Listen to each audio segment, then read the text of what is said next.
विज्ञान शक्ति अवतरले बहुत दैत्य निर्दाळिले विश्वरूप प्रगटुनि अर्जुन देवा बोधिले तया नमन श्री कृष्ण राया जो चहुयुगीचा अधिष्ठात्री अमोघा सिद्धी जयाच्या घरी तो माता पुरी राज्य करी तया नमन श्री दत्तात्रेया जे अवधूत वेशे क्रीडा करती सुपी पुंजी भरुणी गोमतीये मध्ये घालती भावना पुरुषा विद्यादान देती तया नमन श्री चक्रपाणी तया नमन श्री चक्रपाणी सर्वज्ञ श्री चक्रधर स्वामी की जय।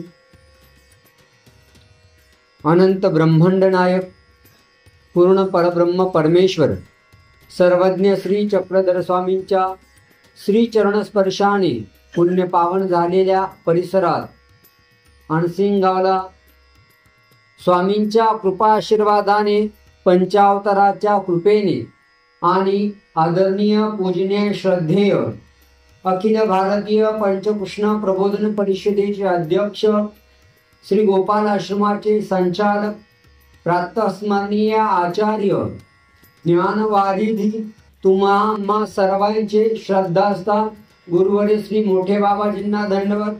त्याचप्रमाणे अनेकांच्या वेदाबोधाला अनुसरणाला निमित्त असणाऱ्या वांबोरी निवासी आदरणीय पूजनीय श्रद्धेय श्री मामाजींना दंडवत आणि आपल्या सर्वांचे श्रद्धास्थान असणारे अंबाळी येथून आलेले जे सतत तुमच्यासाठी सर्वसामान्य सद्भक्तांना ज्ञान श्रवण करायला मिळावं त्यांच्याकडून परमेश्वराने सांगितलेले विधी आचरण घडावं यासाठी सदैव दिवस रात्र मेहनत करणारे कष्ट घेणारे सर्वसामान्यांचे आवडते श्री गोविंदराज बाबाजी आणि त्यांच्या सोबत आलेले सर्व संतजन आणि तुम्हा समान सर्वांना दंडवत। मी काल म्हटलं तसं लीळा चरित्राचं जर अवलोकन केलं तर सर्व शास्त्र संपन्न असणारे भक्त स्वामींच्या सहवासात एकच होते माईन भट्ट, पण भोळे भावडे साधा औसा रत्नमालिका अशा अनेक भक्तजन होते आणि त्या औसांचा जर आपण काल परीस भेटल्याची लीळा ऐकली स्वामींच्या सहवासामध्ये औसा राहायला लागलेले आहेत। स्वामींच्या सहवासामध्ये कसं वागायचं आहे कसं राहायचं आहे याचं अजून पूर्ण ज्ञान औसांना झालेलं नाहीये, पण स्वामींनी तिला औसांना शिकवायला सुरुवात केलेली ज्ञान निरूपण करायला सुरुवात केलेली। जिथे चुकलं तिथे स्वामी सांगायचे बाई असं करायचं नसतं आपण असं केलेलं चालत नाही आणि प्रत्येक विधी चालावं कसं उठावं कसं बसावं कसं बोलावं कसं वागावं कसं असं संपूर्ण ज्ञान हळूहळू औसांना स्वामी करायला लागले। कर्महाटीमध्ये तुम्हाला इथे जर एवढं विंचू निघाला आपण काय करू एक कोणीतरी पटकन चप्पल घेणार आणि त्याचा दहीहंड करणार। आपल्या मार्गामध्ये आश्रमांमध्ये मुंगी सुद्धा मारू नये, मच्छर जरी त्रास झाला मच्छराचा हाकलून द्यायचं पण मारायचं नाही। स्वामींच्या सहवासामध्ये औसा राहायला लागल्यानंतर स्वामींच्या सहवासातल्या भक्तांकडे प्रत्येकाकडे व्यापार काम नियमलेले राहायचं। प्रत्येकाकडे कधी झाडायचा व्यापार, जसं तुम्ही मंदिरामध्ये एक दिवस कोणतरी झाडतं कोणीतरी पुसतं कोणीतरी आरती लावतं असा तिथे व्यापार होता आणि म्हणून एक दिवस औसांची बिडार राखण्याची पाळी होती। बिडार म्हणजे मुक्कामाची ठिकाण, राखण्याची म्हणजे संरक्षण करण्याची रात्रपाळी. कारण उपद्रव्य देणारी माणसं ही जगात कायम असते, ती देवालाही सोडत नाही. म्हणून तर देवाला अवतार घ्यावा लागतो. दुष्टांचं निर्दालन करण्यासाठी देवाला अवतार घ्यावा लागतो. आणि स्वामींच्या सहवासामध्ये रोज प्रत्येकाला वेगवेगळा व्यापार आहे. आज औसांना बिडार रात्रपाळी करण्याचा व्यापार देण्यात आला. बरेच दिवस झालेले आहे, 2-4 महिने झालेले स्वामींच्या सहवासामध्ये औसा राहू लागलेले आहे. जेव्हा त्या जोगी नव्हत्या, त्यांना कुणाचंही बंधन नव्हतं, त्यांच्यावरती कोणीही नियंत्रण करणार नव्हतं. मात्र आता स्वामींच्या सहवासामध्ये आल्यानंतर स्वामींच्या सहवासात राहून त्यांना आनंद वाटायला लागला. स्वामींचा बाईसा करत असलेला पूजा अवसर बघून त्यांना बरं वाटायला लागलं, सुख वाटायला लागलं. स्वामींचं भोजन, स्वामींचं चालणं, स्वामींचं धीर गंभीरपणे मधाळ बोलणं त्यांना बरं वाटायचं. स्वामींच्या श्रीमूर्तीकडे बघत राहिलं की बघतच राहावंसं वाटायचं. एका दिवशी वाटायचं, अरे बापरे, हे सुंदर डोळे, किती सुंदर डोळे आहेत देवाचे, दुसरं काही बघूच नाही. एका दिवशी श्रीमुखाकडे बघितलं, काय सुंदर श्रीमुख आहे. एका दिवशी श्रीकराकडे बघितलं, एका दिवशी श्रीचरणाकडे बघितलं. तो अवयव त्यांना बघावासा वाटायचा. स्वामी जेव्हा शास्त्राचं निरूपण करायचे त्यावेळेस स्वामींचं निरूपण संपूच नाही, सतत ऐकत राहावं असं त्यांना वाटायचं.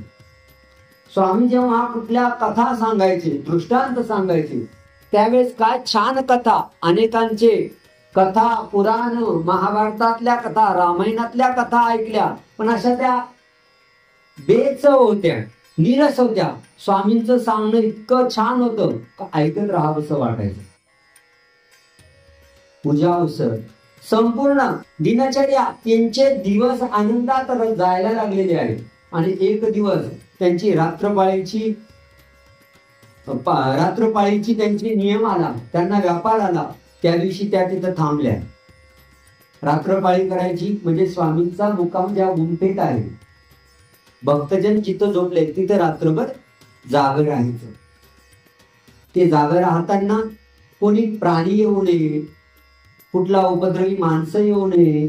जसं स्वामी मेहकरला असताना त्या भैरवाच्या मंदिरामध्ये झोपलेले असताना जुगारी आले आणि त्यांना वाटलं इथं यांच्याकडे काही सोनं नाणं आहे, म्हणून स्वामींच्या गळ्याला त्यांनी हात घातला. ही वृत्ती कधीही संपत नसती, कुणाचीच संपत नसती.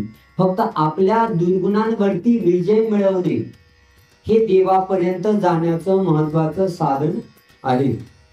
बिडार रांगण्याच्या दिवशी रात्री त्या जाग्या राहिल्या आणि मग त्याच दिवशी जवळच असणाऱ्या सावखेडा गावचा बाजार झालाय. आदल्या दिवशी स्वामींचा आता भेट झाली जोगेश्वरीला. आता स्वामींचा मुक्काम आहे खडकुलीला.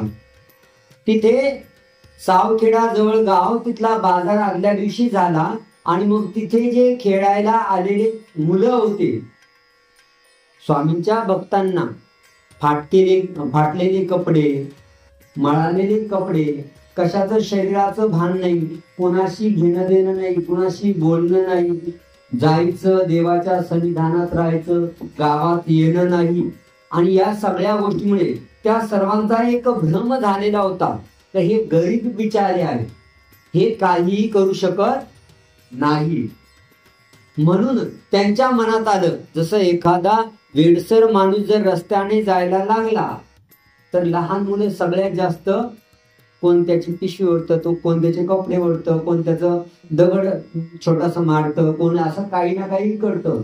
तशीच काहीशी भावना या मुलांची झालेली आहे. आणि ते म्हणतात, ये राणी राहती, ये रानात राहतात, अरण्यात राहतात, चेंदा खाती, रोज भिक्षा मागतात, भीक मागतात, माधुकरी मागून आणतात, आणि तो एकत्र करून खातात. भाजी चपाती असं वेगळं काही खात नाही. ते पुऱ्या मांड्या सगळे एकत्र करतात, काला करतात आणि खातात.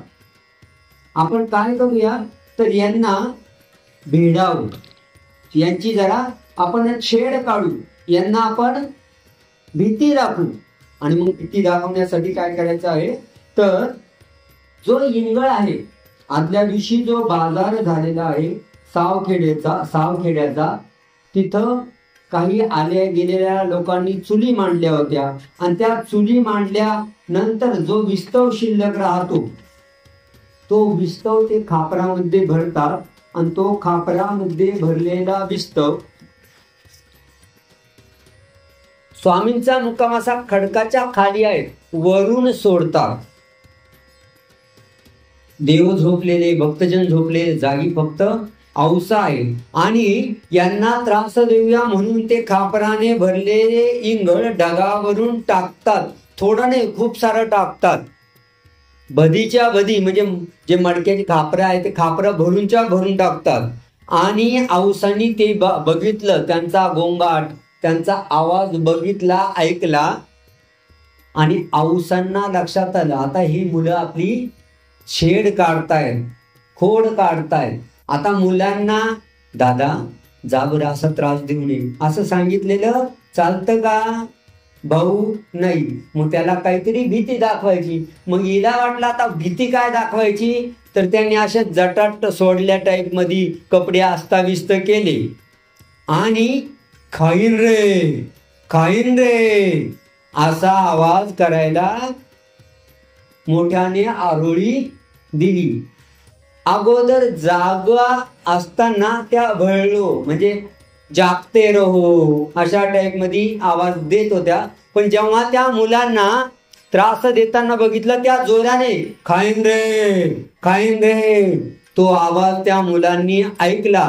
अंधारा रात्रीमध्ये ते रूप बघितलं आणि जी मुलं यांना त्रास द्यायला आलेली होती ती भीतीने इतकी जोरात पळाली की पळता पळता कोणी पडलं, कुणाचं तोंड फुटलं, कोणाचे गुडघे फुटले, कोणाला त्या भीतीमध्ये ताप आला, इतका जोराचा ताप आला की काहीच करता येईना, सगळे पळून गेले. आणि हा सगळा गोंधळ जेव्हा सुरू झालेला होता, आता मुलं भीतीनं पळताय म्हणजे शांततेने जाणार आहे का? रडणार आहे, ओरडणार आहे. त्या सगळ्या गोंधळाने सर्वज्ञ श्री चक्रधर स्वामी त्यांना जाग आली.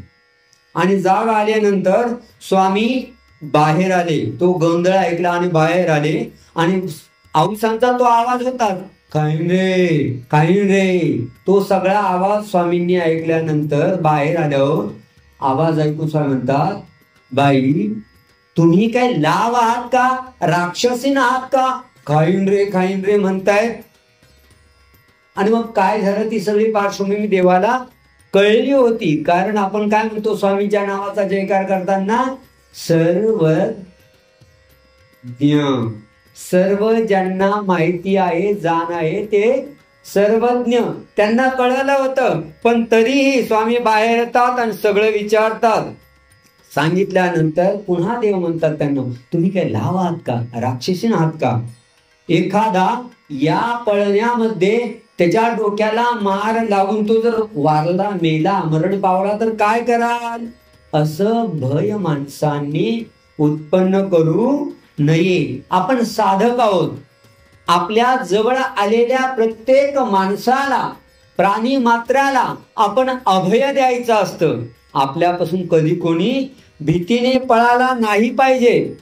आणि तुम्ही खुशाल सांगतायत, खुशाल म्हणतायत खाईन रे असं भय उत्पन्न करत जाऊ नका असं स्वामींनी त्यांना सांगितलं. म्हणून कवी श्री बाबुळकर बाबा म्हणतात, बिडार राखताना जखीन तू झाली, बिडार राखताना जखीन तू झाली, तुझ न्यायता भिवडी ती पळाली, त्या भाबड्या मनाचा प्रकोप पाहिला ना, जागेपणी आम्हाला कवडी कधी मिळेना, जागेपणी आम्हाला कवडी कधी मिळेना, तुझं स्वप्नीला भरात परिस पाहिला ना, जागेपणी आम्हाला. औसा बाबड्या मनाची आहे. त्या बाबड्या मनाच्या औसांच्या लक्षात येतं आपल्याला कुणी त्रास दिला ना, तर त्रास दिल्यानंतर त्याला पळवून लावलं पाहिजे.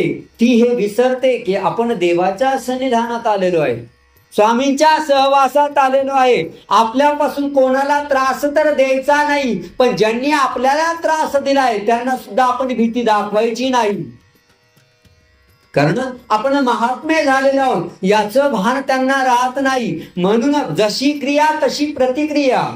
आम्हाला भीती दाखवाल, आम्हीही तुम्हाला भीती दाखवू. आणि म्हणून स्वामींनी जरी हळूहळू निरूपण करत त्यांना समजावण्याचा प्रयत्न केलेला आहे, ते अजून त्या परिपूर्ण स्वामींच्या सन्निधानामध्ये आपला स्वभाव सोडलेला नाहीये. त्यांनी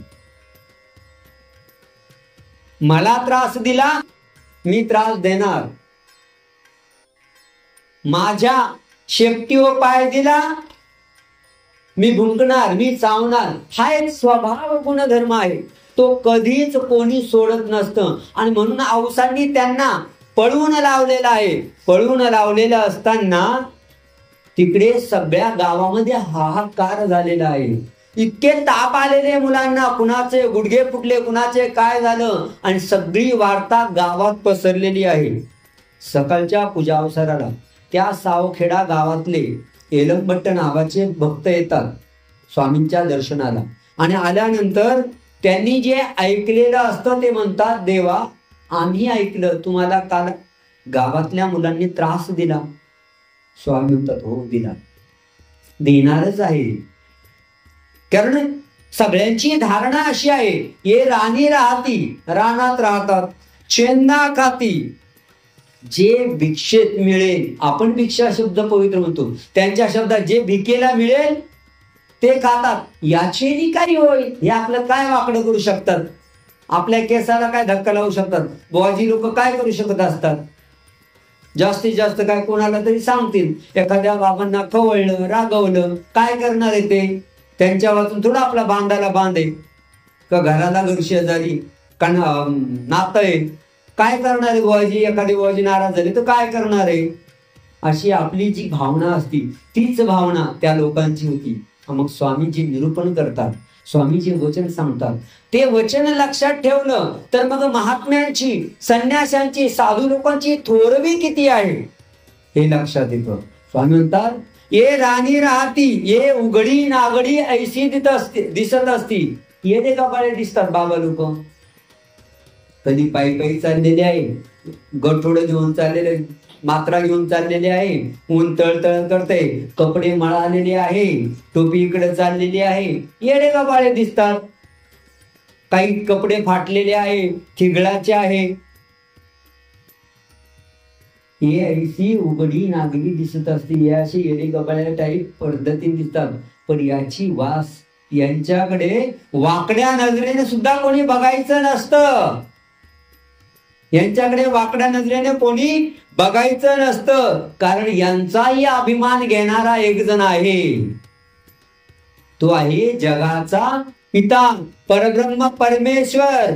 तो जर रागवला, साधू संतांच्या नादी लागणं साधं नसतं.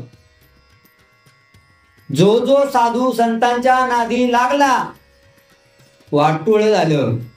हे मी नाही सांगत, शास्त्र सांगतंय. आपलं शास्त्र नाही सांगत, जगातलं कोणतंही शास्त्र उघडून बघा. ज्याने ज्याने साधू संतांना त्रास दिला, तो कितीही मोठा असला सोन्याची लंका आहे, सोन्याची लंका. काहीच नाही राहिलं. या सोनं आपल्या सगळ्यांना प्रिय आहे, सगळ्यांना सोनं आवडतं. आता अक्षय तृतीया येणारच आणि सोन्याचे भाव, कारण अक्षय तृतीयेच्या दिवशी जर सोनं घेतलं तर अक्षय राहतं, टिकतं. दुसऱ्या वर्षीची बोंब आहे ती बोंब आहे. गेले ते 2 मणी गहाण ठेवले, नाकातलं कानातलं गहाण ठेवलं. सोनं जगामध्ये सोन्यासाठी 2 जण जगप्रसिद्ध आहे. सोन्याची लंका असणारा रावण आणि सोन्याची द्वारका असलेला आमचा गोपालकृष्ण. पण दोघांचंही सोनं त्यांच्या वंशाला वाचवू शकलेलं नाही. म्हणून सोन्याच्या नादी लागू, सोन्यासारख्या माणसांच्या नादी लागू. हे उघडी नागवी दिसतायत, यांच्याकडून काही होणार नाही. पण जगाचा परमपिता परब्रह्म परमेश्वर तो सगळ्यांचं रक्षण करत असतो, साधू संतांचं. कारण देवाच्या नावाचं लावलंय कुकू. कोणाच्या नावाचं कुकू लावलेलं आहे आम्ही? हे पहिल्या वर्षी आहो, नंतर पिंट्याचे पप्पा, आणि नंतर होय घेण्याच्या. आता माझ्यापेक्षा आम्ही फक्त ऐकत असतो, तुम्ही अनुभवता. इकडचे म्हणतात आमची अशीच म्हणती.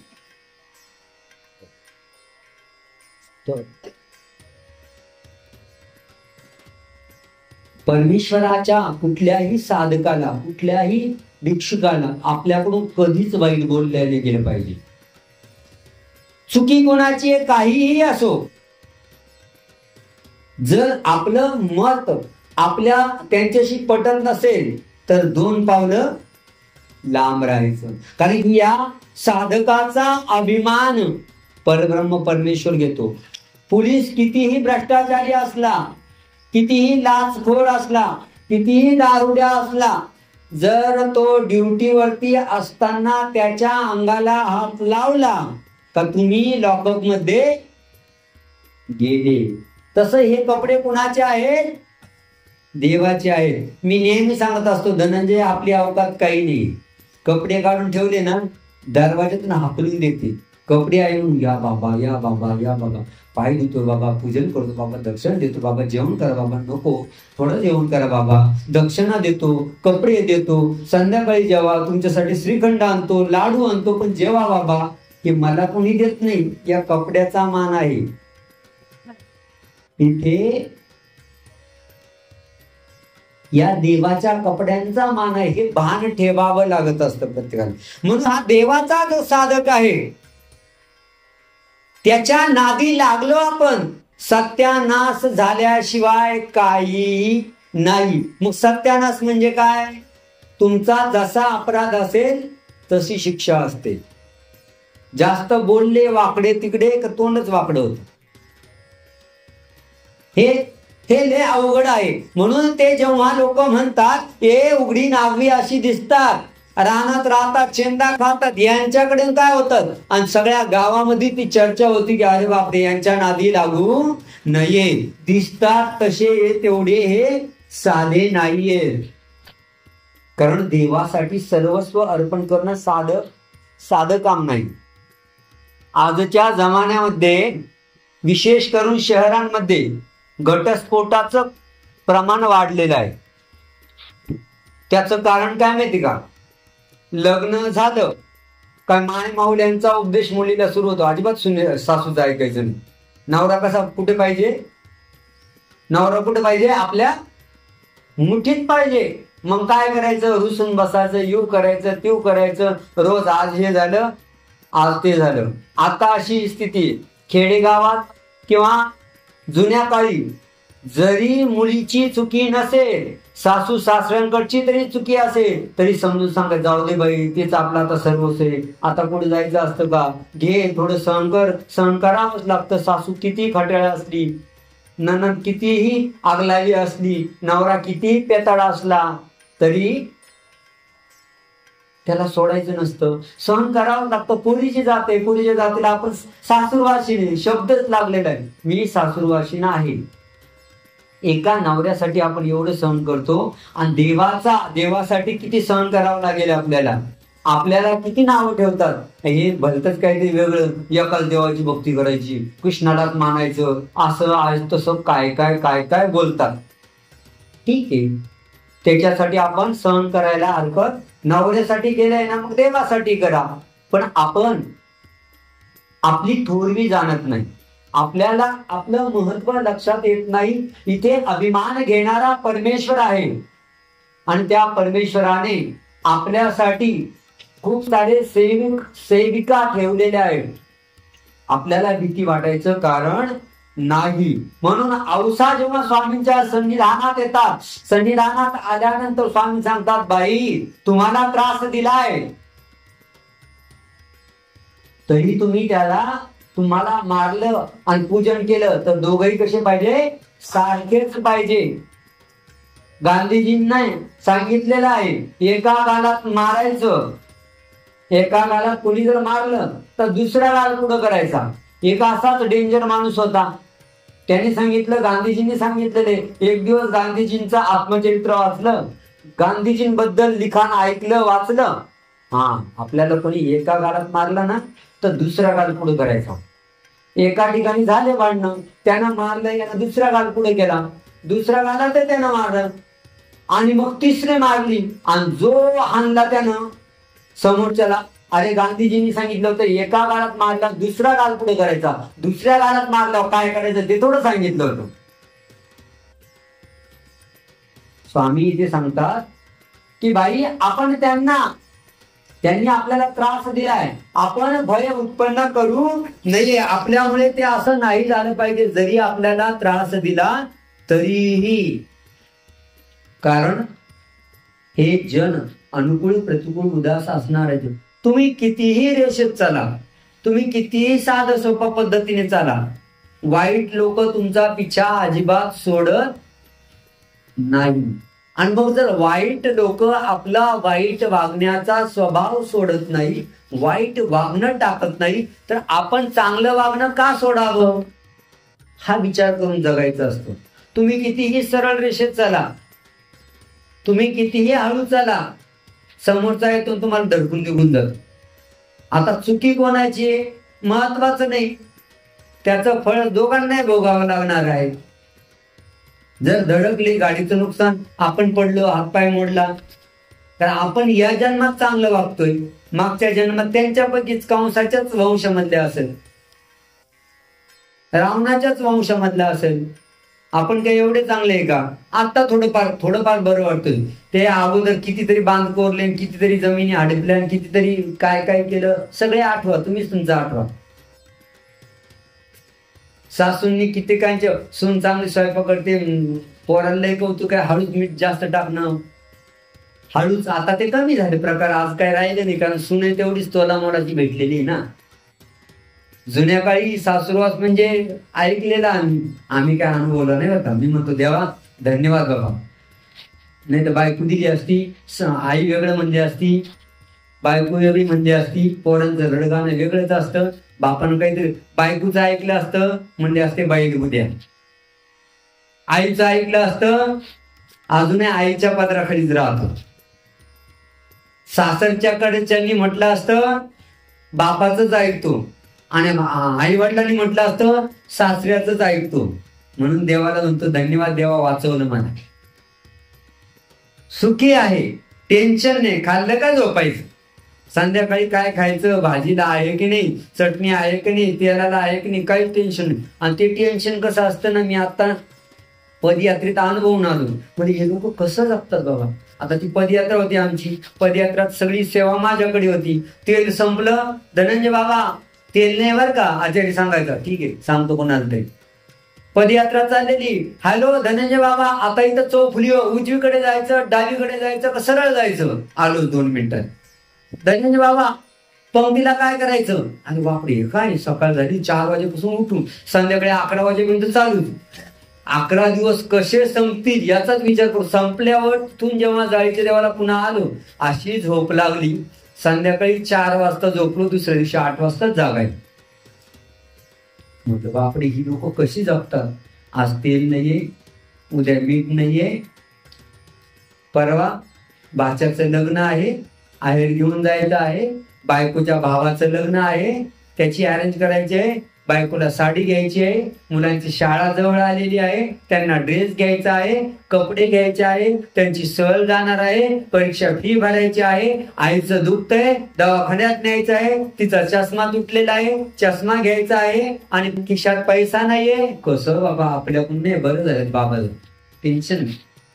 11 दिवस मी अनुभवलं. बाबांना सांगितलं, बाबा पुढच्या वर्षी मी काय पदयात्रेला येणार नाही. लय अवघड आहे, तुम्ही कसं बघता? बाबा होऊन झाले, टेन्शन नाही. पंक्तीवाला येतो, सामान आणणारा आणतो, नाही म्हटलं तरी बळजबरी. आता पदयात्रेत गेलो, पंक्ती खूप लागलेल्या. एक दिवस तर पदयात्रा संपत जशी जशी आली, त्या तसं पाळी म्हणजे वाटप वाढलं. एक जण भेटला, बाबा माझा रस पाजायचा सगळ्यांना. बरं ठीक आहे. दुसरा भेळ खाऊ घालायची, म्हणलं ठीक आहे. तिसरा म्हणजे टरबूज. त्या दिवशी सकाळी आम्ही कचोरी खाल्ली, ते त्रिकोणी काय असतं ते खाल्लं, कचोरी आणि समोसा. तिथं ते म्हणे मसाला दूध द्यायचं, मसाला दूध दिलं. थोडं पुढं आलो का बिस्किटचं फळ आलं, त्याच्या पुढे आलो का ते म्हणे आईस्क्रीम खाऊ घालायची, आईस्क्रीम वाटली. दुपारी जेवण झाले, मस्त गरम गरम जिलेबी होती, सोबत गरम भजी होते. ते म्हणे भजी आणि सोबत अजून फरसाण पण वाटायचं. म्हणलं ठीक आहे, फरसाण झालं, ते झालं, पुन्हा जेवण झालं. म्हणे आईस्क्रीम पण खाऊ घातली. दुपारी 4 वाजले, 4 वाजता ते म्हणे रस पिऊ घालायचा, रस पाजला, टरबूज कापलं, भेळ झाली, बिस्किट आलं. त्यांना म्हणलं बस करा, आता पदयात्रेत आलोय की खायला आलोय? आता प्रत्येकाची इच्छा, उद्या पदयात्रा संपणार आहे, आज करू दे, उद्या पदयात्रा संपणार आहे, आज करू द्या. म्हणलं पदयात्रेला निघालोय, काही जेवण यात्रेला निघालोय, पण काहीच कमी पडलं नाही. खाऊ हैराण. बाबा बस करा, मी सांगायचं, मी जाहीर करायचं, आता थोड्या वेळाने हे अमक्या तमक्याकडून पाळे. अरे बाबा बस करा ना, आमच्याकडे अगोदर वजन जास्त झाले. कसं राहता तुम्ही? म्हटलं हे आपलं सुखी आहे, पण सुखी राहत असताना काही घेणं देणं आहे का? आम्ही कधी साधू संत कधी कोणाला त्रास देतात का? पण तरी आम्हाला त्रास देणारे असतात. काहीही घेणं देणं. हे महाराज, फुकट्या महाराज, चाल ना महाराज. त्याला म्हणलं मी फुकटे आहे, मी महाराज आहे, ये ओम पाय. आम्ही काय असे फुकट गाणार आहे का? म्हणजे तू का पाय चाललाय? तुझ्याकडे गाडी तरी पाहिजे होती, एवढा कष्ट करतो. ते म्हणे आम्ही काबड कष्ट करून खाणार आहे. मग एवढा कष्ट करतोय तू पाय का चाललाय? म्हणजे आमच्या देवाने त्या पडाळी गायीचा दृष्टांत सांगितलंय. किंवा रात्री तुम्हाला भुंग्याची गोष्ट सांगितली. बगीच्यातला भुंगा आणि गाणीतला भुंगा कुठं आवडतं? पडाळी गाय असते, एका पडवीत बांधलेली गाय असते. ती वरून पाणी गळत असतं, पाणी गळतं. एक मेढ आहे, तिला बांधलेली आहे, त्या खांबाला बांधलेली आहे. पाणी गळतं, पाणी गळून शेण, तिथं चिखल झाल्यामुळे पायामध्ये आळ्या झाल्यात. तर ती जी पडवी आहे ती मोठी नाही. जर पाय झटकायला गेली तर पाय माग भिंतीला लागतो किंवा त्या खांबाला लागतो. ते सगळं बघतो तिचा मालक, बिचारी वैतागली बरं का, म्हणून घरामध्ये खांबाला बांधतो. आता खांबाला बांधतो तर येणारा बघितला तर ही घाबरते आणि हिसका देते, जाणारा बघितला ही घाबरते आणि हिसका देते. तो जो घराचा मालक आहे तो म्हणतो हिला सोडा, नाही तर माझं घरच पाडत. बरं, आता सोडल्यावर तिला काय करायला पाहिजे? तिथून जायला नाही पाहिजे ना, तिथंच थांबायला पाहिजे. सुख आहे, ती बरोबर त्या चिखलातच जाऊन उभी राहते. दुःख काय आहे? वरून पाणी गळते, थंडी वाजते, खालून पायामध्ये किडे झालेले ते वळवळ करतायत. पण आवडतं काय? तेच. अनेक महिलांचं सुना चांगल्या करत्या झालेल्या, पोरे चांगले झाले, पण नाही बाबा आता सुखाचे दिवस आहे, आता वेळ भिक्षा घेतात. आता बरं आहे घरीच. सून म्हणते हो, एखाद्या वेळी जर सुनेला आवाज दिला, चहा कर ना, घ्या ना तुम्ही, मी काय करू, तुमचे हात काय मोडले का? पण संसार सोडूशी वाटत संसार दुःख मूळ चहूकडे इंगळ, संसार दुःख मूळ चहूकडे इंगळ, विश्रांती नाही कोठे, कुठंच विश्रांती नाही. पण जर म्हटलं आता पुढच्या महिन्यामध्ये आपल्या बुलढाण्याला 7 दिवसाचं शिबिर आहे, सगळ्या बायांनी या, नाही ना बाबा, पोराची शाळा नियांचा डब्बा आहे. जेव्हा भावाच्या पोराचं लग्न असतं, 8-8 दिवस 15-15 दिवस जाऊन राहता, तेव्हा यांच्या डब्याची काळजी कुठं असते? जेव्हा आजारी पडतात तेव्हा काळजी कुठे राहते? पण कळत नकडे हे संसार आहे, हे चक्र आहे. या चक्रामध्ये माणूस एकदा पडला, भुर्रुंग भुर्रुंग भुर्रुंग भुर्रुंग सगळं सगळं कळतंय, परंतु सुटत नाही. चलती चक्की देख कर दिया कबीरा, चलती चक्की देख कर दिया कबीरा, दो पाटन के बीच में साबुत बचान कोई कबीरा, साबुत बचान कोई. आपण संसारात किती दुःखी आहोत सगळ्यांना माहिती. पण पोराचं लग्न करून मी चटकी खाल्ली, तू कशाला सुटतो त्याच्यात? माझी जिरली, आता तुझी बाय. काय काय काय मुलांचं भलं म्हणजे कशात आहे? एकच, मुलगा मोठा झाला, लग्न करून दिलं, आता माझं लोड नव्हतं, मी सांभाळले, त्या लोडण्याने इकडे तिकडे काय पळू दिलं नाही, जास्त पळायला लागलं, धडाधड पाहायला लागले नाही, गपचीप हळू चालले. आता ते लोडणं तुझ्या गळ्यात आहे, पळ किती पळायचे. इथं संसारातून सुटका नाहीये. आणि कितीही त्रसलेला असेल, कितीही चांगला असेल, तरी त्रास देणारे आहेत. आपण संसारात एवढा त्रास सहन करतो, तोच जर देवधर्मात सहन केला तर आमच्यासारखं सगळं ऐकतं मिळतं, कशाची टेन्शन नाही.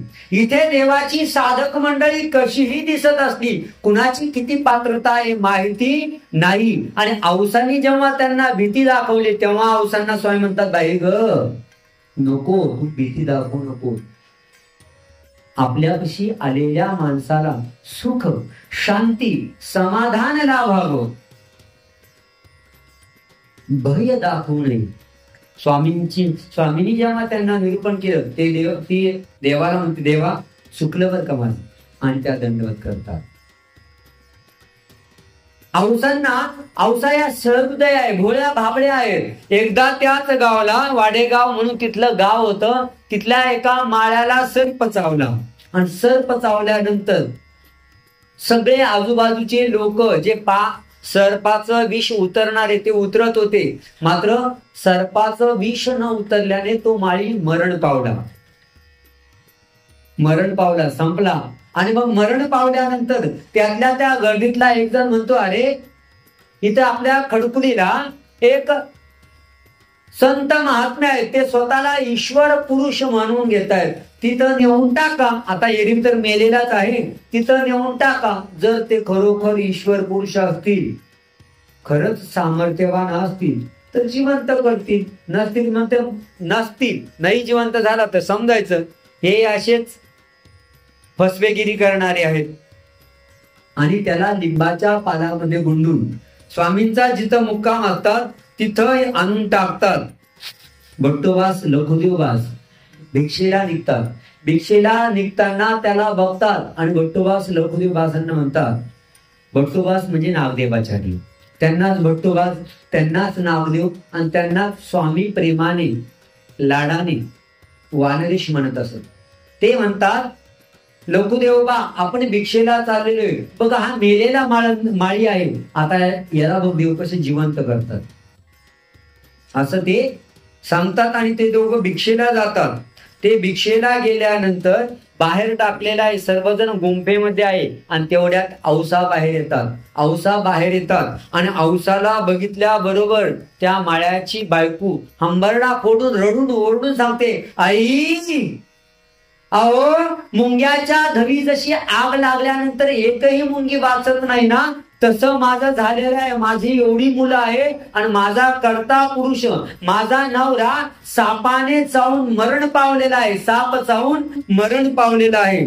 स्वामींना विनंती करा ना, जिवंत करण्यासाठी विनंती करा ना.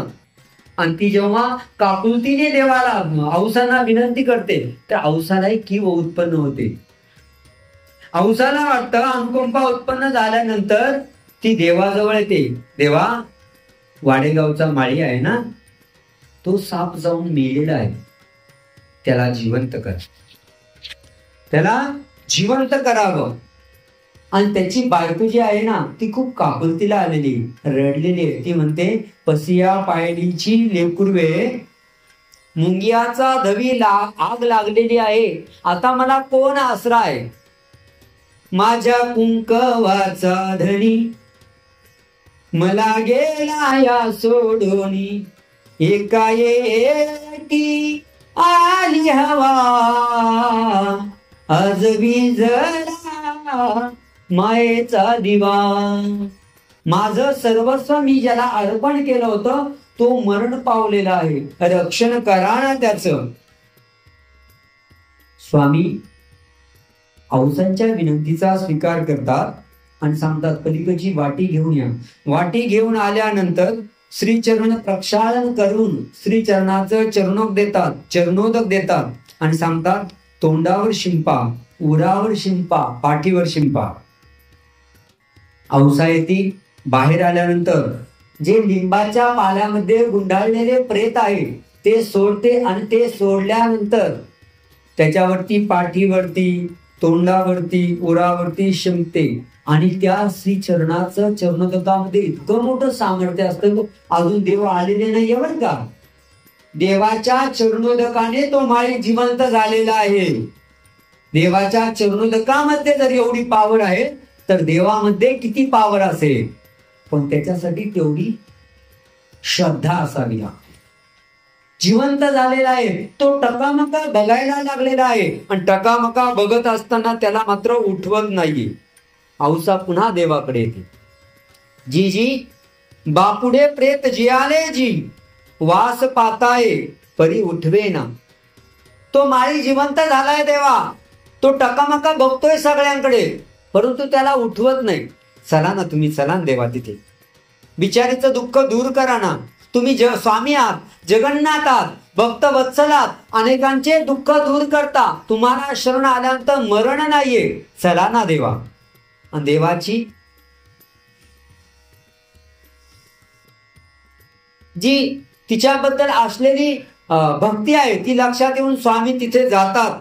आणि जवळ गेल्यानंतर स्वामी कृपा दृष्टीने त्याला अवलोकन करतात, बघतात फक्त देव.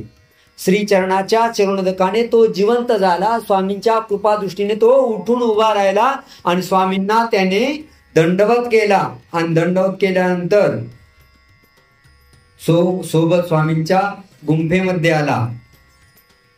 आश्चर्य चमत्कार झाल्यानंतर नमस्कार होतच असतो. गावातल्या सगळ्या लोकांना कळतं की गोसावी मेलेला माळी जिवंत केलेला आहे, म्हणून सगळेच लोक गावाचे, वाडेगावचे, काऊळगावचे, जे जे लोकांना कळेल ते सगळे लोक तिथं पाहायला आलेले आहेत. आणि सर्वच नातेवाईक आलेले.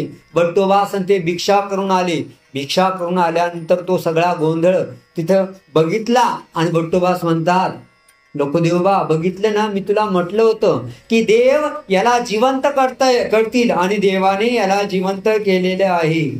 आता जुन्या काळी काय व्हायचं की असं साप वगैरे वाचला का रात्र चावला ते उतरलं का देवतेची काही विधी असायची, म्हणून ते विचारतात, देवा इथं काय तेला तुपाची वात जाळत राहावं लागेल का, पेटवावी लागेल का? देव म्हणतात तसं काही इथं लागत नाही. आणि जेव्हा साप विंचू चावतात ना, असे डॉक्टर तयार होतात की ज्याला चावलाय त्याचं ते दुःख बाजूला राहतं आणि हेच दुःख जास्त होतं.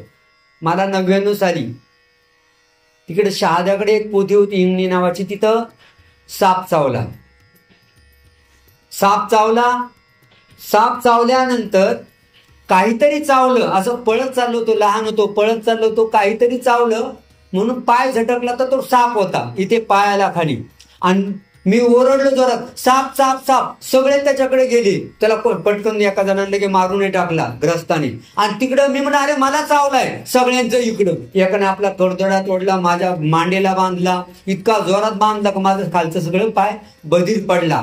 आणि मग सगळ्यांनी मला उचलून तिकडे नेलं दवाखान्यात, तिथं ठेवलं. मग तिथं आदरणीय पूजनीय श्रद्धेय श्री आंबेवडगावचे बाबा आले, त्यांनी गाठी अंगावून फिरवली. आदरणीय पूजनीय गेवराईचे बाबा आले, त्यांनी गाठी फिरवली. आदरणीय पूजनीय शहाद्याचे दादा आले, त्यांनी गाठी फिरवली. सगळ्यांनी गाठ्या फिरवल्या. आणि मी मग उभा तिथं नेलं होतं. मग एका जणाने पटकन माती आणली, माती खायला दिली. चव लागते बघ, हा चव लागते. एकाने मिरची आणली, अरे खाऊन बघ. मी म्हणलं नाही, मिरची कुठे खाता असता का? नाही, खाऊन बघ. मला त्रास काहीच होत नव्हता, दुःख वेदना काहीच नव्हत्या, पण सगळे प्रयोग चालले होते. एकाने मिरची आणली, मी मिरची खाल्ली. तिखट आहे ना म्हणलं जोराची. साखर नाही द्यायची म्हणे, गोड चालत नाही म्हणे त्याच्यावर. 9 वाजले, 10 वाजले. आता 10 वाजता डुलकी येणार, अजिबात झोपू द्यायचं नाही, रात्रभर झोपू द्यायचं नाही म्हणून 4-5 जण जागी. मी हळूच टेकलो आणि मला आत्ताही चांगलं आठवतं, असं टेकलो. धनंजय, हा दादा आहे जागी. मग कोणी काय औषधी दे. रात्रभर सगळे प्रयोग, 5-6 प्रयोग माझ्यावरती झाले. झोपू नये म्हणून एका जणांनी धरलं, 2 जणांनी धरलं हाताला. असं लहान पोरगं कसं चालवतं तसं मला चालवतं मी, ठणठणीत. फक्त पाय बधीर पडला, कशामुळे? तो आवळून बांधल्यामुळे. आणि रात्री एवढे प्रयोग झाले. आता जेव्हा ते ऐकतो कुठे, तेव्हा मला ती रात्र आठवते. तसं इथे प्रयोग. देवा रात्री काय तेल तुपाची वात लावायला येईल का? देव म्हणतात आमच्याकडे तसलं काही लावावं लागत नाही. रात्रीचा पूजावस्त्र झाला, आरोगण झाली, बाईसान करवी त्याला जेवू दिलं. आणि मग तो सकाळी आपल्या गावाला निघून गेला. अरे हा काल तर साप चावला होता, मेला होता, आज कसा आला? मग कुठून आला? ते खडकुलीला पुरुष आहेत ना, ते देव आहेत ना, त्यांनी जिवंत केला. सगळ्या लोकांना आश्चर्य वाटलं. आणि मग एखाद्या वेळेस तो देवाकडे यायचा, देवा कधी कधी माझं ना पोट फुगतं, याला उपाय काय? देव म्हणतात व्यायाम करा, व्यायामाने वायू नष्ट होतो. आपल्याकडे व्यायामाचं साधन आहे काय? दंडवत. पण किती घालतो आपण? फक्त. आता तुम्ही ज्यांचे नवरात्रामध्ये ज्यांनी नंबर घेतलेले आहे त्यांचे गॅरंटी सांगतो, पुढील काही दिवस ते आजारी पडणार नाही. आणि पडले तर जास्त आजारी पडणार नाही. आणि जास्त पडले तर घरीच राहतील, हॉस्पिटलाइज करायची वेळ येणार नाही. कारण आता किती दंड घालता मला माहिती नाही, पण कमीत कमी 20, 25, 50 तरी घालत असतील. 100 एका टायमिंगला का दिवसात? एका टायमिंग. आता 100 म्हणजे 7 दिवसात 700 दंडवत. आता 700 दंडवत घातल्यानंतर 700 वेळा सांध्यांचा व्यायाम झाला, 700 वेळा कमरेचा व्यायाम झाला, 700 वेळा मानेचा व्यायाम झाला, 700 वेळा सगळ्याच अवयवांचा व्यायाम झाला. जे काही मडकं फुगला असेल ना तेही कमी होईल. जर तुम्हाला कोणताही आजार असेल तर साधा सोपा सरळ उपाय देवाने दंडवत घालायला सांगितलेले. आमच्या बाईसा किती दंडवत घालायच्या तिथं लिहिलेले बघा पलीकडे. बाईसांच्या राशी दंडवताचा स्वीकार केला. रोज कमीत कमी 21 दंडवत जर घातले तर म्हातारपणी गुडघ्याचा त्रास होणार नाही. झाला तर जितका व्हायला पाहिजे होता तितका होणार नाही. पण आयुष्यभर कधी दंडवत घातले नाही. आणि जेही दंडवत घातले मंदिरात आल्यावर एवढी जमिनीवरती अंतर ठेवून जणू काय डिक्स मारतोय. का? आता आंघोळ केली, चांगले कपडे घातले म्हणून जाईल. म्हणजे देवापेक्षा कपड्याची किंमत जास्त. देव म्हणतो कपड्याची किंमत करायची कर बाबा, शरीराची किंमत करायची कर. माझी काही करत नाही, मी तुझी करत नाही. तुमच्या भक्तीला किंमत मिळणार नाही, संकट दूर होणार नाही. औसांनी त्या सगळ्या परिस्थितीला बघितल्यानंतर औसा कोमल हृदयाच्या होत्या. वागायला अरबट चरबट त्यांचं वागणं होतं. सामान्य माणसाच्या परिभाषेत बसलं असं नव्हतं, पण हृदयाने कोमल होत्या. त्यांना त्या बाईचं दुःख बघवल्या गेलं नाही. त्या दुःख न बघवल्यामुळे त्यांनी देवाला विनंती केली. आमच्या शास्त्रामध्ये या गोष्टीला खूप महत्व आहे. तुम्ही आमचं पूजन का करता माहिती का? आपण एकमेकाचं पूजन का करतो? एकमेकाला दंडोत का करतो? देवाच्या सन्निधानामध्ये राहावं, परमेश्वराच्या सहवासाचा सन्निधानाचा आनंद भोगावा, असं आपलं भाग्य नाहीये. परमेश्वराची आपली हवी तशी ओळख नाही. परमेश्वर आपल्यावरती नाराज आहे. साधे नाराज नाही, खूप नाराज आहे. इतके नाराज आहे की आपण इतके दोष आचरण केलेले आहे की आपलं तोंड सुद्धा देवाने बघू नये एवढे आपण वाईट आहोत. पण साधू संतांना विनंती केली ना तर परमेश्वर प्रसन्न होऊ शकतो. परमेश्वर न जोडे, परमेश्वर जोडल्या जात नाही, पण परिवार तरी जोडावा. तयाचा मार्ग परिवार तरी जोडावा, शास्त्रकार सांगतात. म्हणून आपण साधू संतांचं पूजन करतो. मला देवापर्यंत जायचंय, पण देवापर्यंत जाण्याचा जो मार्ग आहे, जाण्यासाठीची जी सीडी आहे ती तुम्ही आहात, साधू संत आहात. ती बाई सरळ देवापर्यंत आली नाही, देवाला विनंती करू शकली नाही. ती माळीन कोणाच्या द्वारे गेली? ती औसांच्या द्वारे. औसांच्या विनंतीचा देवाने स्वीकार केला. म्हणून साधू संतांच्या विनंतीचा देव स्वीकार करत असतात, कारण त्यांनी देवाला आपलं मानून सर्वस्व अर्पण केलेलं राहतं. आपण जोपर्यंत देवाला सर्वस्व मानत नाही तोपर्यंत देव आपला होत नाही. मार्ग जोडण्याचं कारण, चतुर्विध साधनाची सेवा, दर्शन, भजन, पूजन, वंदन करण्याचं कारण असं की देवाजवळ जाण्याचा तो राजमार्ग आहे. परमेश्वरापर्यंत पोहोचण्याचं ते माध्यम आहे. अधिकरणांचं भजन पूजन आपण करतो, दान दक्षिणा देतो, त्यांना दंडवत करतो. त्याचं कारण एकच, देवापर्यंत जाण्याचा तो मार्ग आहे. परमेश्वरापर्यंत जाण्याचं ते साधन आहे. आणि ते साधन जेवढं आपण जवळ करू तेवढं आपण परमेश्वराच्या जवळ जाऊ.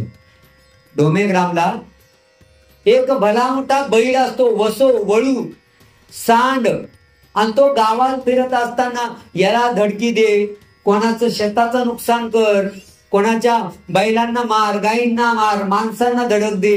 सगळं गाव वैतागलं. अरे इतका त्रासदायक कसा? देवाला सोडलेलं नंदी पण एवढा त्रासदायक असेल तर नाही जमत. मग त्याला काय केलं? त्याचे पाय धरलं, सगळ्यांनी दाबलं आणि पाय बांधून टाकून दिलं.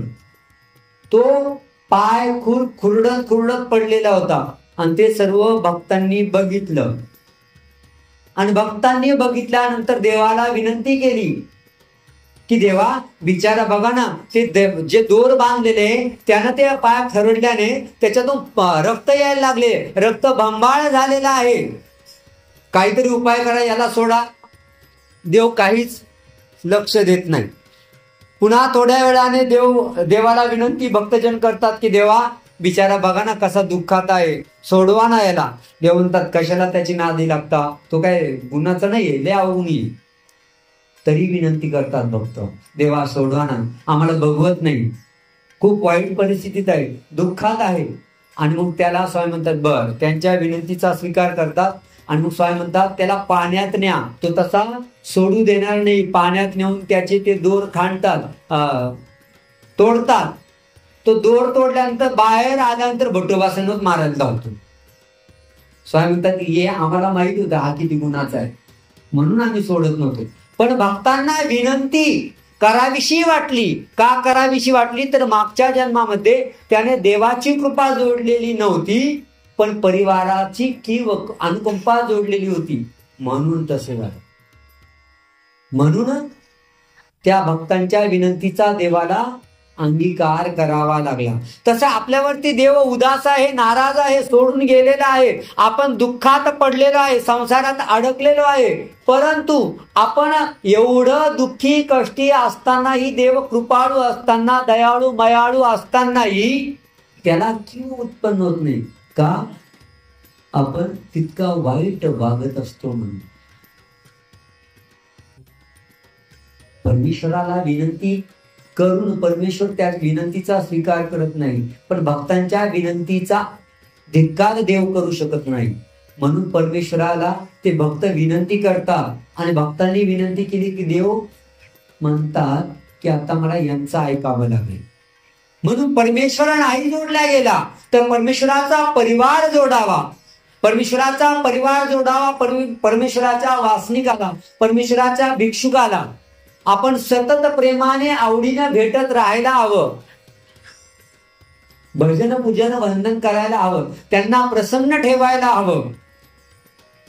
तेव्हा आपल्यावरती देव प्रसन्न राहतो. गुरु प्रसन्न तर देव प्रसन्न, हे आपल्याला लक्षात घेणं गरजेचं आहे. म्हणून औसांचं ते सहृदय पण या माळ्याला जिवंत करतं आणि जिवंत केल्यानंतर तो आपल्या घरी निघून जातात. औसांना दुसऱ्याचं दुःख बघवत नसतं. औसांचं वागणं बोलणं कसलंही असलं तरी ते हृदयाने अत्यंत प्रेमळ होत्या. स्वामी जेव्हा एक दिवस भट्टोबासन ते उळा, हरभऱ्याचा उळा घेऊन येतात, तेव्हा औसांना सांगतात जरा विस्तव घेऊन या बरं. औसा म्हणते मी नाही आणणार. ती म्हणजे मी उळा देणार नाही, नको देऊ, पण मी विस्तव नाही आणणार. त्या विस्तव काय आणत नाही, विस्तव आणत नाही. आणि मग भट्टोबा तो उळा बांधतात, सगळा भाजतात आणि औसांना सगळ्यांना पाळ करतात. पंक्तीत सगळ्यांना बुंदी वाढली जाते, एकाला सोडून दुसऱ्याला बुंदी दिली जाते. औसांना सगळ्यांना पाळ होतो आणि भट्टोबास नागदेवाचार्य औसांना काय उळ्याचं पाळ देत नाही, चणे काही देत नाही. औसाला देवा हा नागदेव बघा ना मला देत नाही. औसा जेव्हा मागतात तेव्हा भट्टोबास म्हणतात मगा विस्तू आणायला सांगितला, तू आणला नाही, आता उड्याऐवजी माती काय माती. ती लगेच देवाला सांगते देवा बघा ना मला हा उळा देत नाही. काय म्हणतोय तो, म्हणतो माती काय, भरपूर खा म्हणतोय का थोडी खा म्हणतोय. ती स्वामी म्हणते देवा का तुमची पण इच्छा आहे का मी माती खावी.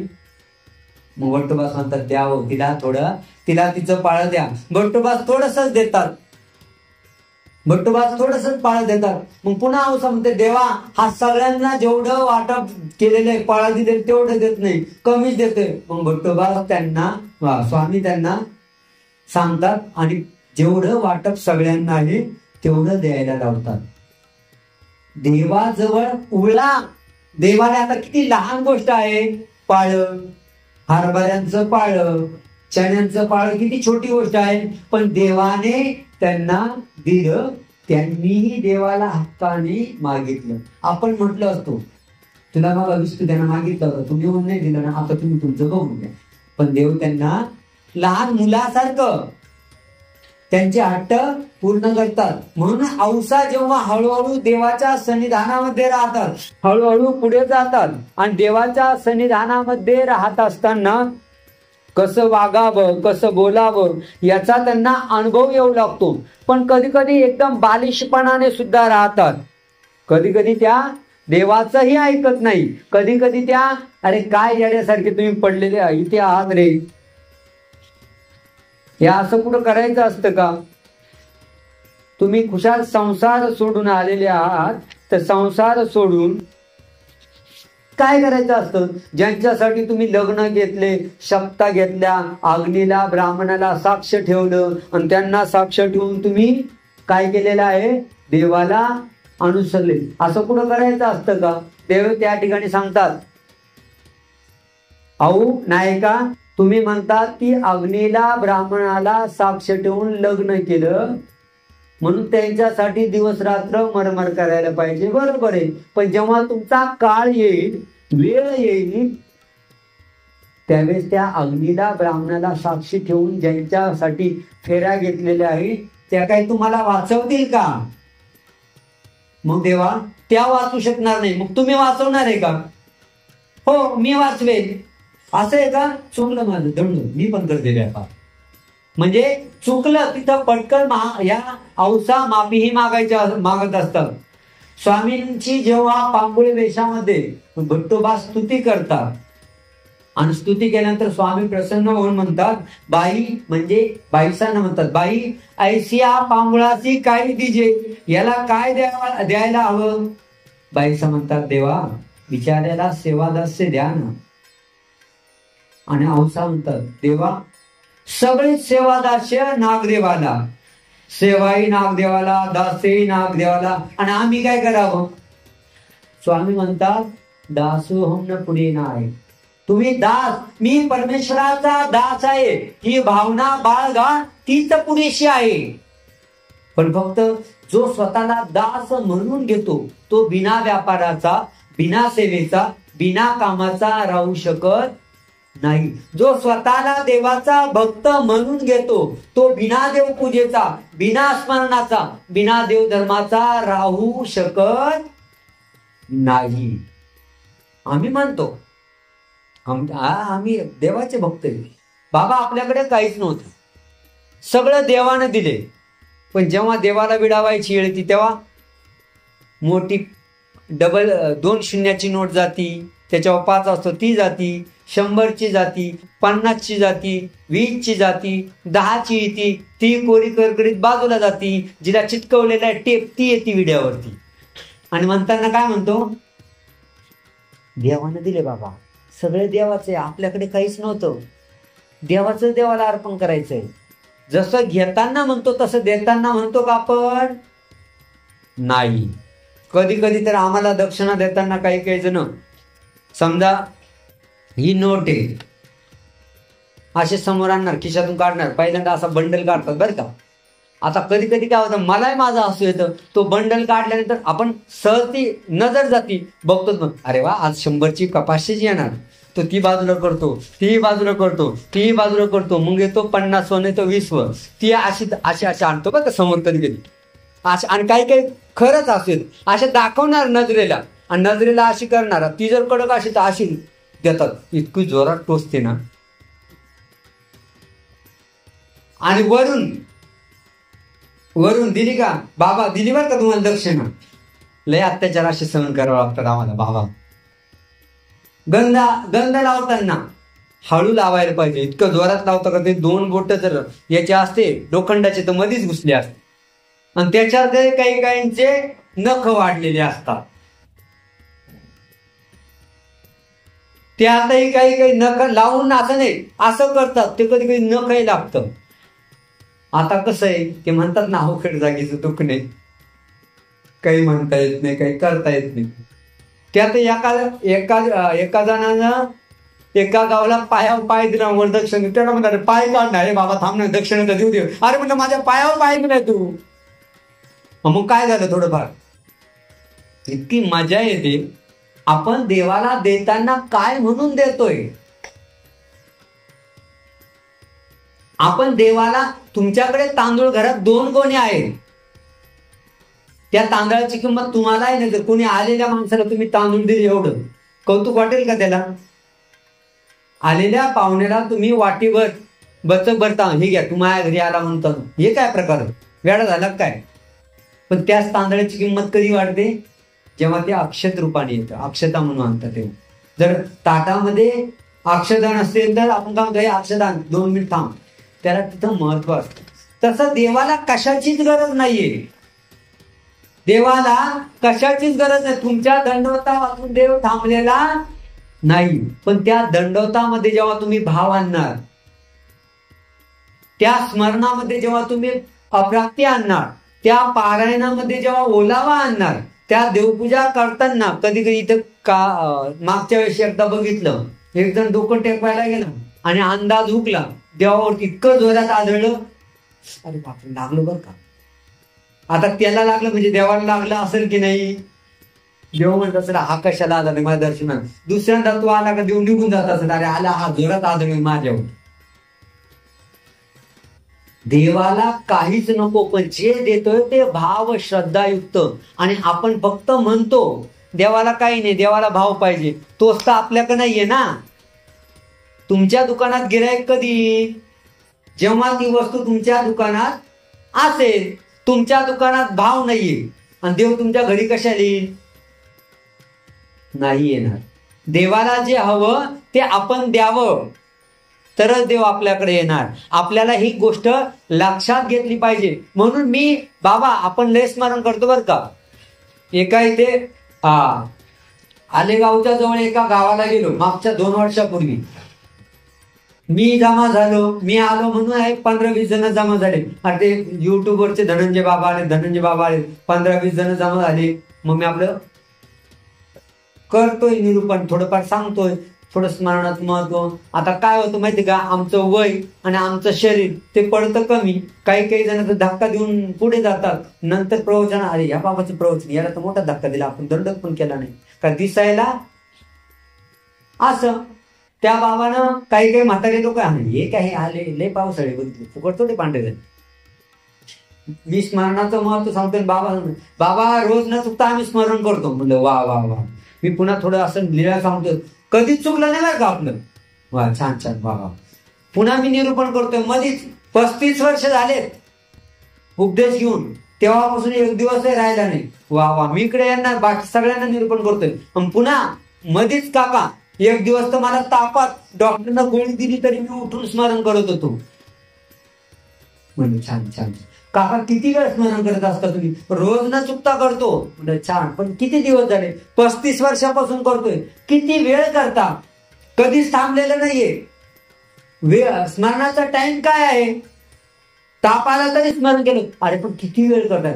आता इकडं रोज जर स्मरण केलं, नामाने वेद होतो, बोध होतो, अनुसरण घडतं. काकाचे पांढरे आखे झालेले दिसत आहेत, एक पण काळा राहिलेला नाही. आणि रोज स्मरण करताय. रोज स्मरण कराय, तो आपोआप दीक्षा घेतो, तो देवाचा आपोआप हळूहळू तिकडे जातो. काका तर 35 वर्षापासून स्मरण करतायत. अजून का देवाने आपल्या मार्गात आणलं नाही?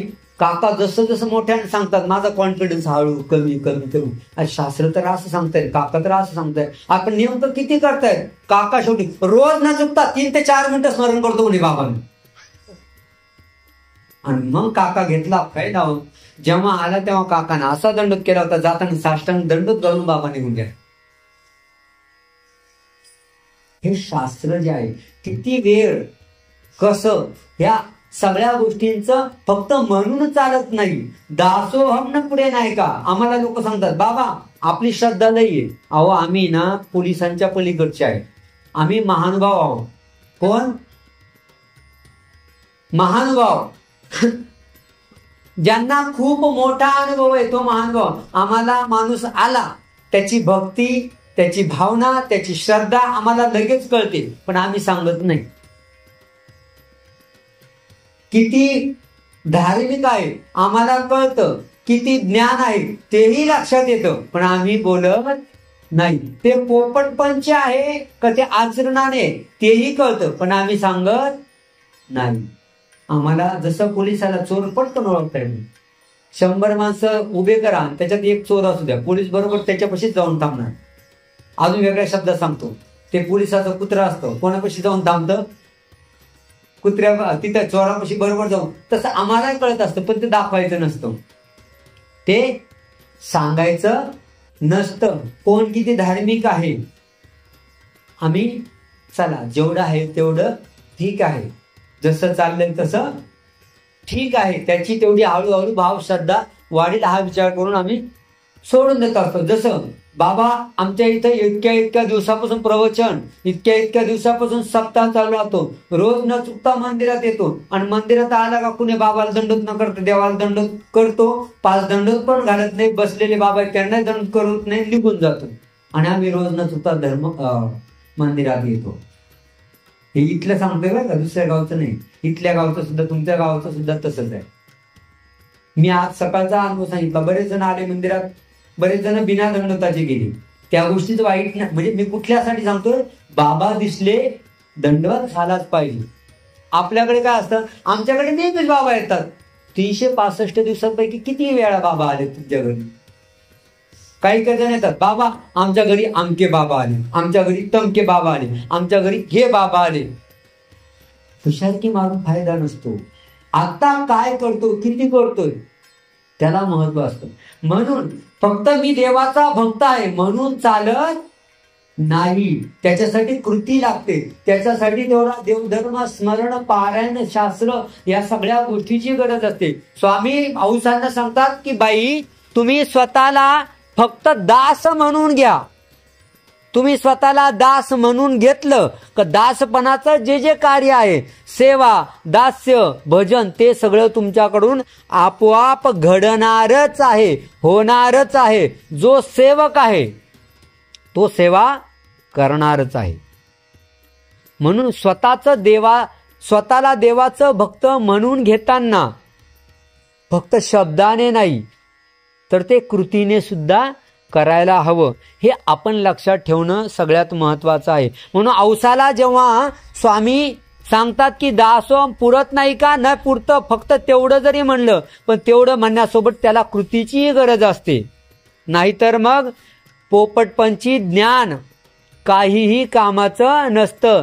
सगळं माहिती आहे, सगळं माहिती कळतंय पण वळत नाही, ते कामाचं नसतं. परमेश्वराला अपेक्षित असणारी भक्ती, अपेक्षित असणारं दास्यत्व आपल्याला करणं महत्वाचं आहे. औसांनी जेव्हा देवाने सांगितलं तेव्हा औसांना कळालं दास म्हणणं गरजेचं आहे. म्हणून त्या देवाच्या दास होतात आणि परमेश्वराच्या सेवेमध्ये जेव्हा जेव्हा देव सांगतील तेव्हा तेव्हा त्या सेवा करू लागतात. हळूहळू औसांना स्वामी असं प्रसंगानुरूप निरूपण करून त्यांच्यातली भक्ती वाढवतायत, त्यांना आपलं प्रिय करतायत. आणि आज आपण इथेच थांबूया. संध्याकाळच्या वेळेस अजून त्यांना देवाने काय काय निरूपण केलं, त्या देवाच्या सन्निधानात कशा राहत होत्या, हे ऐकणार आहोत.